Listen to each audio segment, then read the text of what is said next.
You walk into a quiet diner on a regular afternoon, expecting nothing more than a cup of coffee and maybe a slice of pie. But what you're about to witness is something you'll never forget. A young black man walks in, polite, well-dressed, and just looking for a meal. But the moment he sits down, things take a strange turn. The waitress, arms crossed, eyes narrowed, refuses to even acknowledge him. No greeting, no menu, just cold silence. And then, when he finally speaks up, her reaction shocks the entire room. Now pause for a second. What would you do in that moment? How would you feel watching this unfold right in front of you? This story isn't just about a bad attitude or poor service. It's about something deeper. Hidden biases, split-second judgments, and the kind of moment that can flip an ordinary day into a viral headline. You're about to see something raw, real, and unpredictable. And I promise you, the reason you clicked on this video, you're about to get that answer. But the truth behind what happens next, it'll challenge everything you think you know. As you're watching, keep asking yourself, who's really in the wrong here? Because just when you think you figure it out, the entire situation flips on its head. The reaction from the other customers? Unbelievable. And what happens when a manager finally steps in? Let's just say, you'll want to stay till the very end because this story takes a twist that no one saw coming. So stay with me, because this isn't just a story about conflict. This is about truth, justice, and what people choose to do when the world is watching. Keep watching, because you're not going to believe who turns out to be the real hero in this story. As the young man settled into his seat, he couldn't help but notice the eyes of the few people sitting nearby, lingering on him just a bit longer than normal. It wasn't unusual for him to feel like people were staring. He had gotten used to that over the years. What was different today, however, was a chill in the air, a subtle discomfort he couldn't shake. He knew something was off before he even ordered. It wasn't his first time visiting this diner, but it was the first time he'd been greeted with a cold, judgmental gaze from the waitress. Her expression didn't say welcome or how can I help you? Instead, it said, you don't belong here. It was that silent, oppressive glance that said everything without uttering a word. But he wasn't one to back down easily.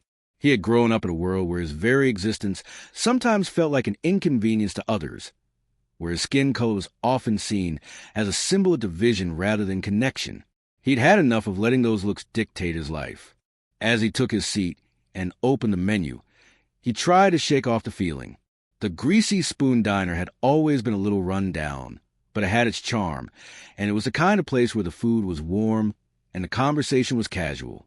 He wasn't expecting luxury, just a simple meal. But as soon as he tried to catch the waitress's attention, the atmosphere shifted.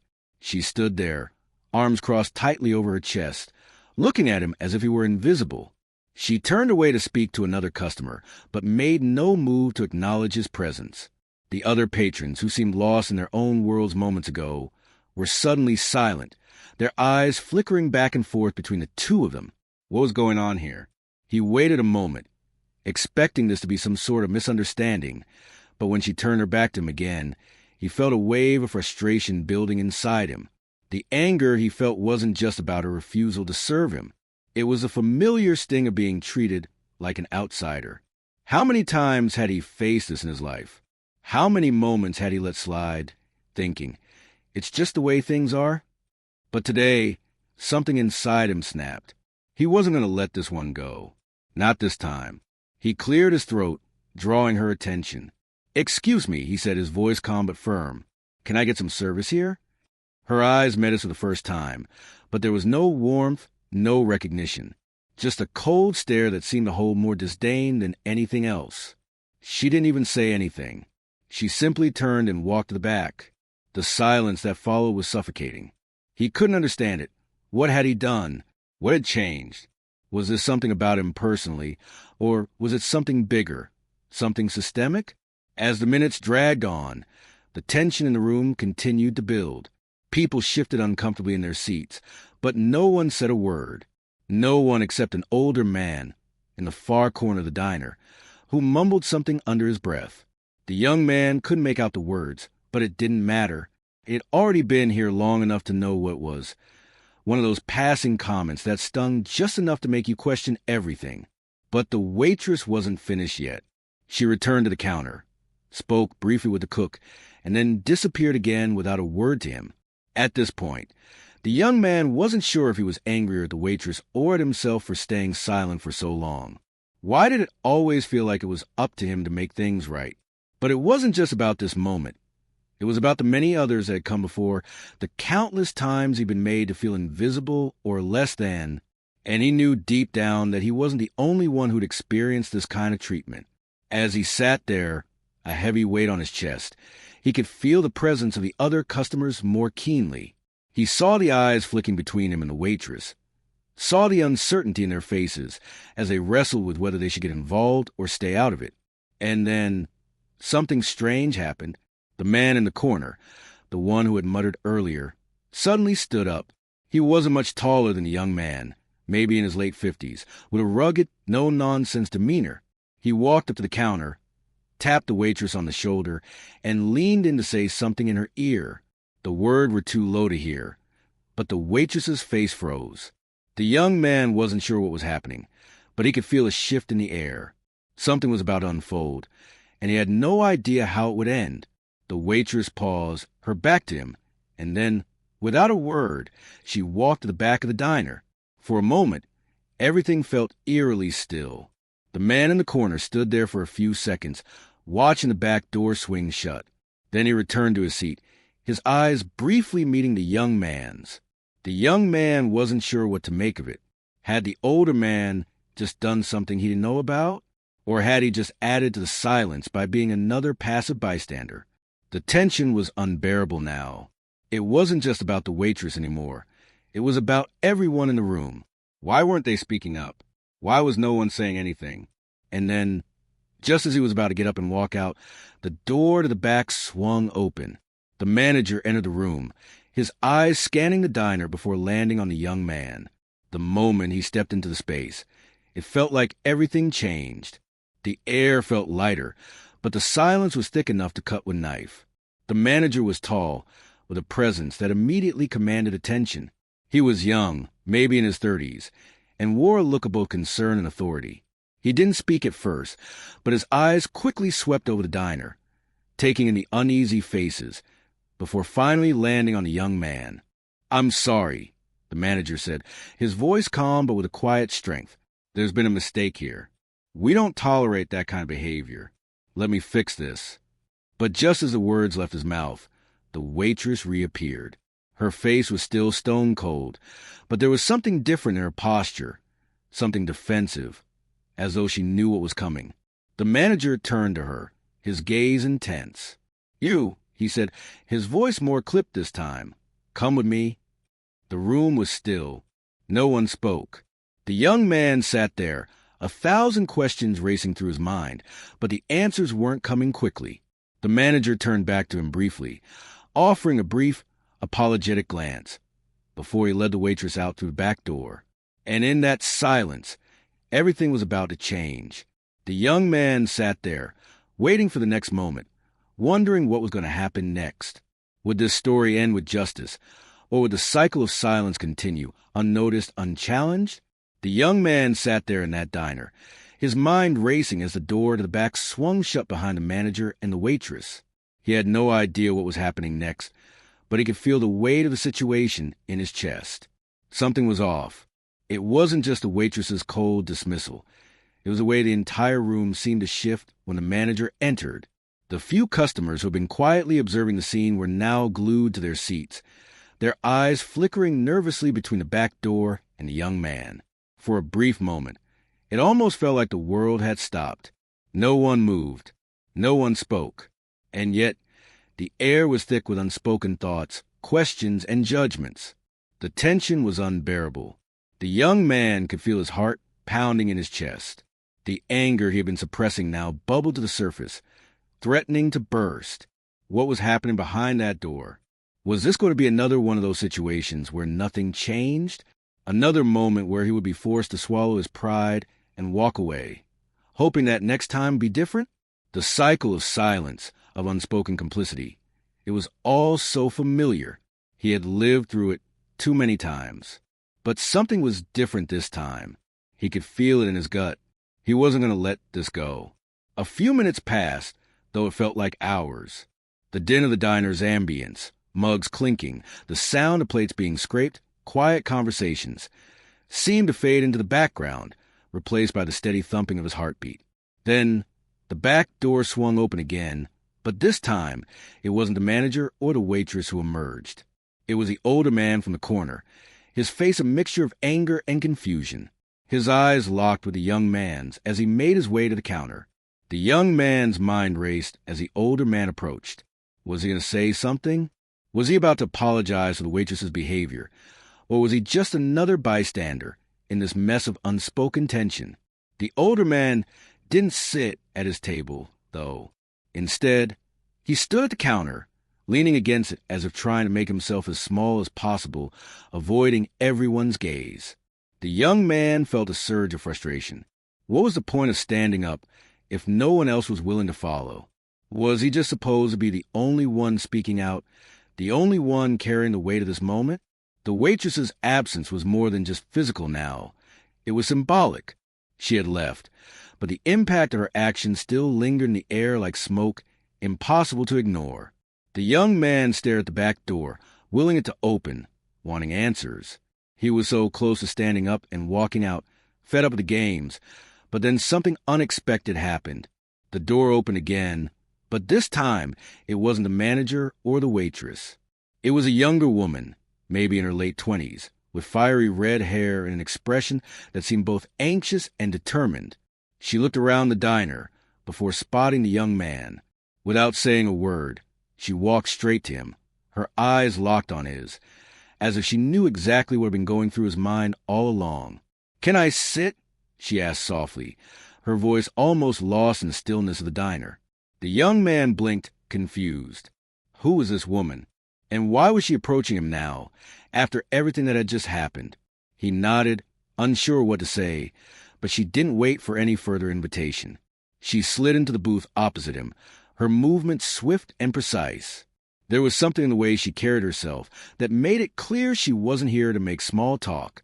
Her eyes were sharp, searching, and there was a certain intensity about her that sent a shiver down his spine. "I'm sorry," she said, her voice barely above a whisper.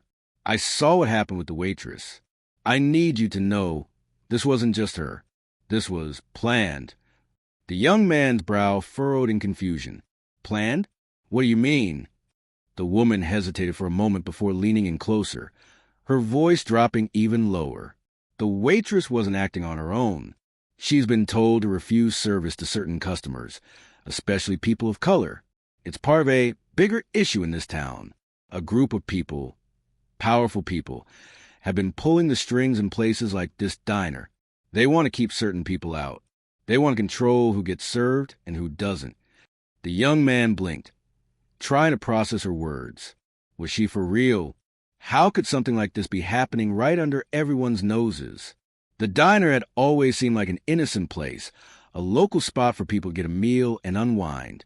But now, hearing her words, the walls of the room seemed to close in on him. The weight of the situation grew heavier by the second, and suddenly, it wasn't just about a single rude waitress anymore. This was part of something bigger, something more insidious. "I know this sounds crazy," the woman continued, her voice shaky now, "but it's true, and I've been trying to gather evidence to expose them. I didn't know how to reach you, but when I saw you come in, I knew I had to talk to you. You're not just another victim in this. This is bigger than that. They're trying to create a divide, one person at a time, and it's working because most people just turn a blind eye. But I can't sit by and do nothing. I can't let them win." The young man was stunned, his mind racing with the possibilities. This wasn't just about him. This wasn't just about a bad day at a diner. This was about a system, a network of people with influence, operating in the shadows, using places like this diner to manipulate, control, and divide communities. The very thing it felt all along, the cold stares, the dismissive behavior, wasn't personal. It was a strategy. But the question now was, who were these people, and what would it take to stop them? He looked at the woman, who was now staring at him with a mixture of hope and fear in her eyes. "So what do we do now?" he asked quietly. The weight of her words hung in the air, thick and heavy, and for the first time, he felt the real gravity of the situation. The woman swallowed hard before answering, her voice barely a whisper. "We fight back. Together." The young man's mind was spinning, but the sense of resolve that had been building inside him began to solidify. This was bigger than him. Bigger than one diner, one waitress, or one bad experience. This was a fight for something far more important. Justice, fairness, and the truth. And no matter how hard the fight would be, he wasn't going to back down now. Not when he knew what was at stake. But just as he opened his mouth to speak, a voice from the back of the diner interrupted them. It was a manager, his face twisted with an expression that could only be described as both anger and fear. "You need to leave," he said, his voice low and tight. "Now." The woman stood up quickly, her eyes darting around the room, scanning the faces of the remaining patrons. The young man stood as well, his heart racing in his chest. The tension in the room had escalated to a breaking point, and he knew that whatever was going to happen next, it was going to change everything. And then, before either of them could react, the door to the back opened again, and the waitress stepped into view. But this time, there was something different about her. Her eyes, once cold and filled with disdain, were now wide with fear, and there was something desperate in her expression. I need to talk to you," she said, her voice shaking. "You don't understand. You need to leave before it's too late." The young man froze, staring at the waitress, who stood there, trembling. Her words didn't make sense, at least not at first. She had been the one to refuse him service just moments ago, and now, suddenly, she was asking for help? The young man's mind raced, torn between anger and disbelief. Why should he trust her now? What had changed in the few minutes since she dismissed him like he was nothing? Was she just playing a game, or was there something more to this? The woman in the booth beside him, her fiery red hair now slightly disheveled from her earlier tension, seemed just as confused as he was. She shot a wary glance at the waitress, then turned to him. "You think she's telling the truth?" she whispered, her voice low and anxious. "Is this a trap?" The young man didn't answer immediately. He needed to think. He could feel the weight of the decision pressing on him. Every second felt like a ticking clock. And with the manager still lurking in the background, he knew the situation was about to escalate. He had to make a choice, and fast.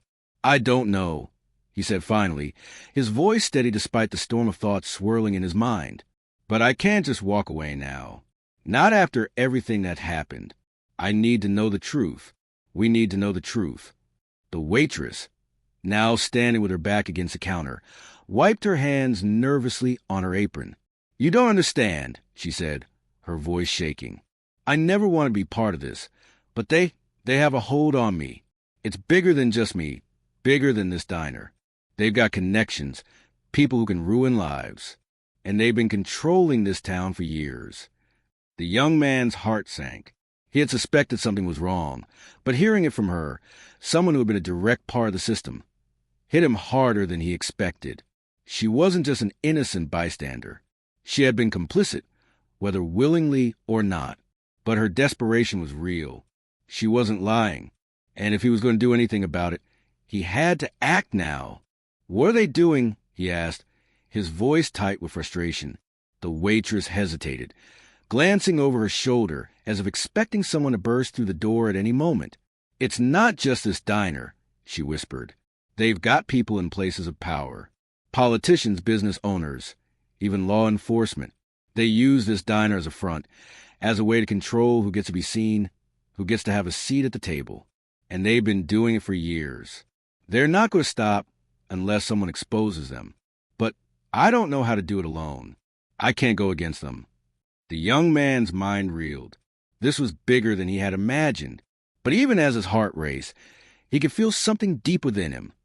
A spark of determination, a sense of purpose that had been buried beneath years of frustration and helplessness. If he didn't do something now, no one would. He glanced at the red-haired woman, who met his gaze with a steady, unwavering look. She wasn't afraid. Not anymore. "We need to get proof," she said quietly, her voice full of resolve. "Something they can't deny. Something they can't cover up." The young man nodded. This was it. They were in this together now. But just as they began to formulate a plan, the door to the back swung open again, and this time, it wasn't the manager who stepped through. It was a tall figure in a dark suit, his expression unreadable. He was calm, too calm, and that only made the situation more dangerous. The young man's got twisted with a sense of dread. "I think it's time for you both to leave," the man said, his voice low and smooth, as if he'd been waiting for this moment all along. The air in the diner grew colder, the silence thicker, and for a moment, the young man thought his heart might stop. This was it, the moment he had feared. But then, something unexpected happened. The waitress stepped forward, her eyes flashing with sudden fire. "No," she said, her voice firm. "I'm done running. I'm done hiding. I can't be part of this anymore." The man in the suit didn't flinch. "You're making a mistake," he said quietly. "You have no idea what you're up against." The woman in the booth stood up, joining the waitress. "We know exactly what we're up against," she said, her voice sharp and determined. "And we're not backing down." The young man looked between the two women, their faces set with a kind of courage he had never expected to see in a place like this. His heart surged, and he felt the weight of the moment settle into his bones. This wasn't just about him anymore. This was about standing up to a system of control, of fear, of silence. And if he had to be the one to fight back, then he would. "You're going to regret this," the man in the suit said, his voice dripping with menace. But the young man didn't care anymore. He had made his choice. They all had, without another word. The red-haired woman reached into her bag and pulled out a small device. With a quick press of a button, the lights in the diner flickered, and for a brief moment, the entire room plunged into darkness. The young man's pulse quickened, and he held his breath. Was this it? Was this the moment everything changed? And then, just as quickly, the lights came back on, revealing a chaotic scene. The man in the suit was no longer standing where he had been, and the waitress had disappeared into the back. But the young man didn't need to see them to know what had happened. The game had changed. The truth had been revealed, and there was no turning back now. The red-haired woman turned to him with a grim smile. "We've got what we need," she said, her voice steady. "Now it's time to take them down." As they walked out of the diner, the young man felt a strange sense of relief, mixed with a lingering fear of what was to come. But deep down, he knew that whatever happened next, they had made a difference. They had taken a stand. And for the first time in a long time, he felt like he was part of something bigger than himself. The truth had finally come to light, and the fight for justice had begun. Thank you for watching, and don't forget to like, share, and subscribe for more stories of inner strength and resilience. Until next time, stay strong, stay brave, and never forget your worth.